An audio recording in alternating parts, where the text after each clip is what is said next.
All right, welcome. My name is Stacy Ullery, Assistant Director for Career Education, and today I'm going to share with you a few of our key resources and strategies we recommend for exploring your career options.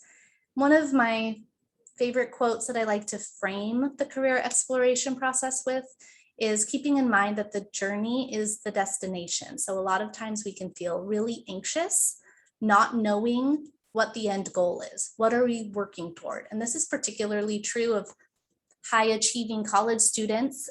You've often been going from one goal to another, achieving that A, achieving entry into a competitive program, achieving entry into a student organization, making it to UCLA, making it into a major, whatever it may be. But the big question, what do you want to do as a career, can feel elusive at times, and it can be unsettling for some to not have that answer. And so what we like to share is that it is all part of the journey of life, is figuring out your career. And it's not a one-time decision. It's something that you're going to be doing constantly, because even once you make one decision, you'll have a new experience which changes your priorities, which opens your eyes to different possibilities you hadn't considered before. So this is a lifelong process, a lifelong journey, and we have some resources to help you through these first steps.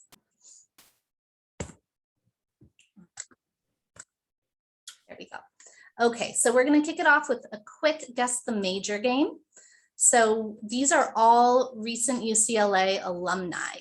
And we have Tadeo, he's the Assistant Financial Center Manager of Bank of America. Does anyone want to drop in the chat what you think his major might have been? We're going to kind of breeze through. I'll let you think about it in your head because I want to make sure we get to the slides. But drum roll, please. He was a history major. And I know Precious talked a little bit about this, that one major does not equal one career. So I was a history major myself as an undergrad and was very limited in my thinking about what I could do with my history major. I thought I would be a history teacher, maybe a professor, maybe work in a museum. I was thinking only in terms of what careers directly align with the content of what I was learning in my major, instead of thinking more broadly about the transferable skills I was gaining in the classroom and outside of the classroom, and how I could leverage those and my interests and my passions to do something different. So that student found his way into banking with his history major. We have Janelli, who is a database technology consultant at Oracle, and she was a sociology major. Niall Bates, Associate Producer, Product of Creative Strategy at Netflix, Associate Producer at Netflix, Gender Studies major. So I know 75% of college graduates are in careers unrelated to their majors, and that's just reinforcing what Precious shared before about the importance of getting involved in things outside of the classroom, following your interests and your passions, and being willing to try new things that could expose you and help develop your interests. So career and life design, kind of the process is starting with knowing yourself, evaluating who you are and what you want. So assessing your personality, values, skill sets, and trying to get some insight on what it is that you want out of life, what it is that excites you, motivates you, what are you good at. Once you've looked within, then you want to do some research about careers that align with what you know about yourself.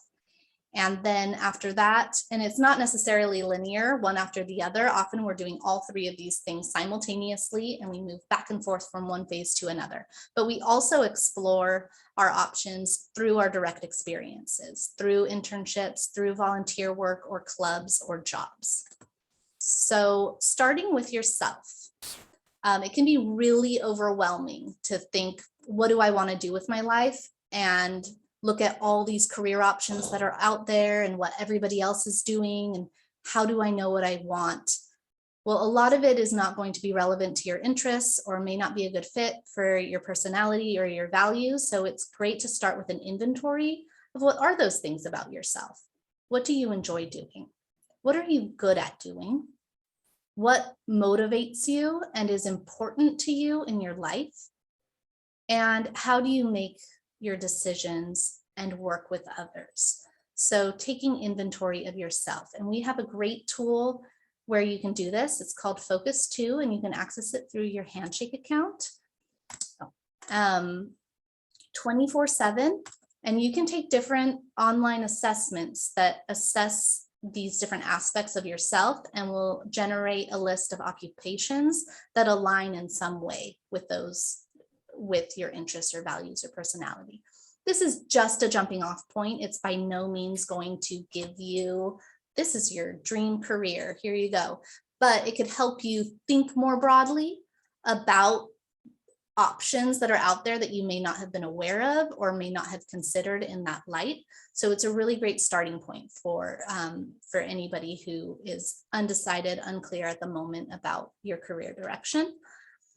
And you can always, after you take it and review your results, you can schedule an appointment at the Career Center if you want to debrief it with somebody and think about how do you take action from there.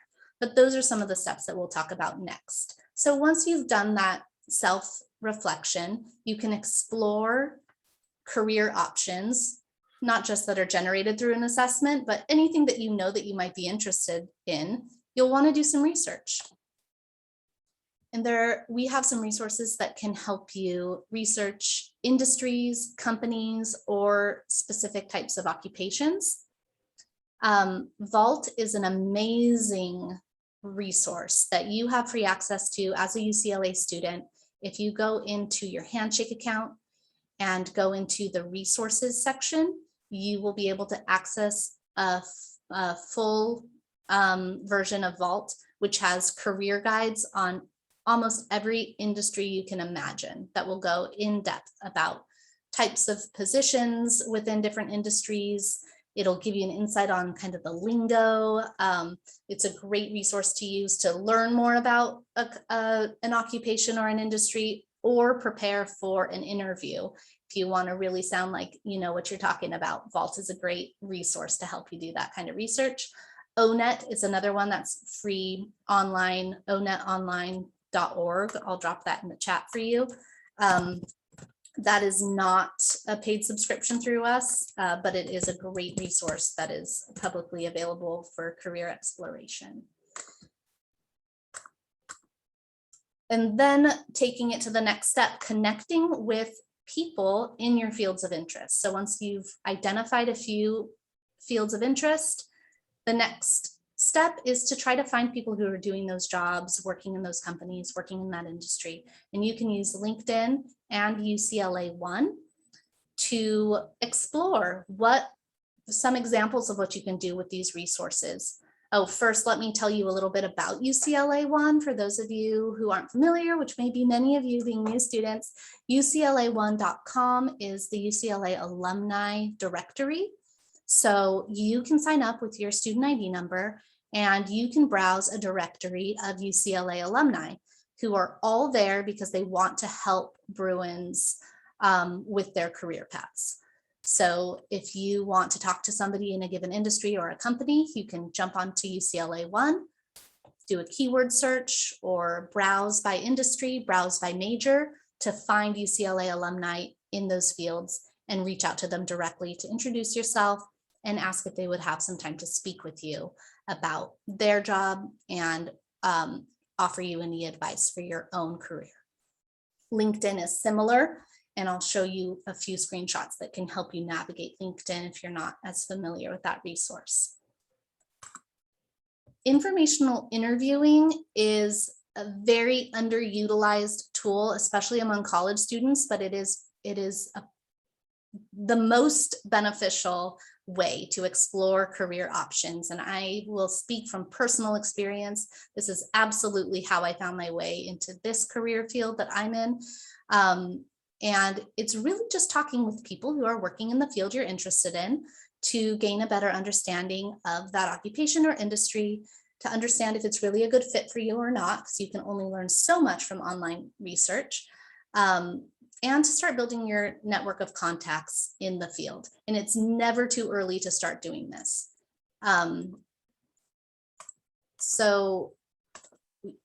You all have a network.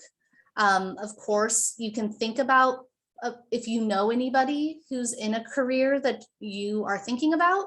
Of course, it's great to go to that first degree connection, ask, your relative or your former teacher or a coach or advisor, if they would be willing to speak with you about their career paths. But even if not, if you go to this link, linkedin.com/school/UCLA, you can find the UCLA page, which will show you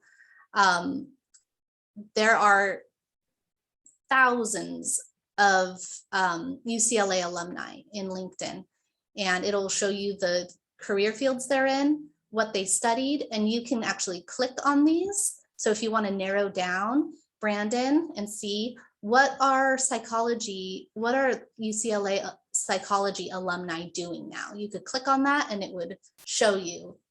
It would update all of the fields that they're in. You can click on each field and then see the profiles of the alumni in those fields to learn more about their backgrounds.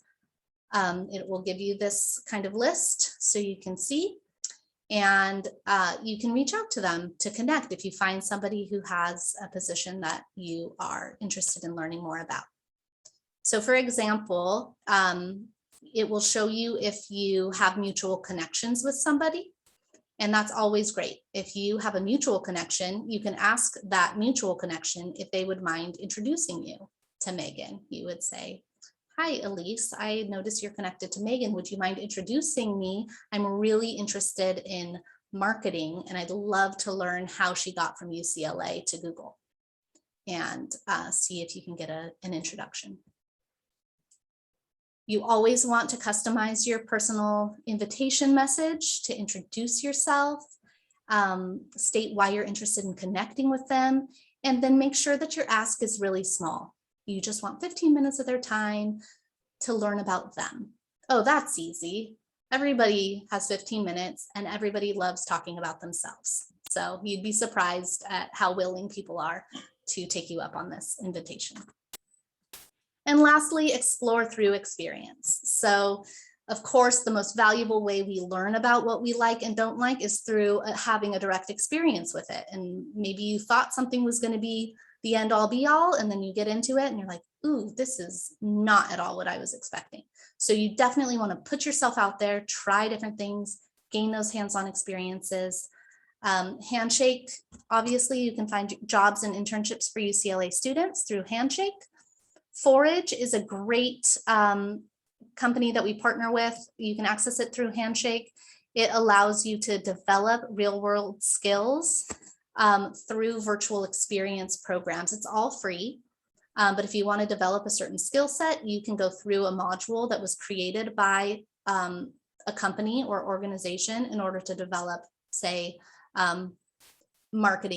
different marketing skills or project management or consulting. You can go through real world virtual experience programs. Parker Dewey are paid micro internships, so like little projects, paid projects that you can work on through Parker Dewey. So these are some resources that we have to help you explore. And I realize I was way too long-winded, but I will give a minute for any questions before we rotate to our next breakout.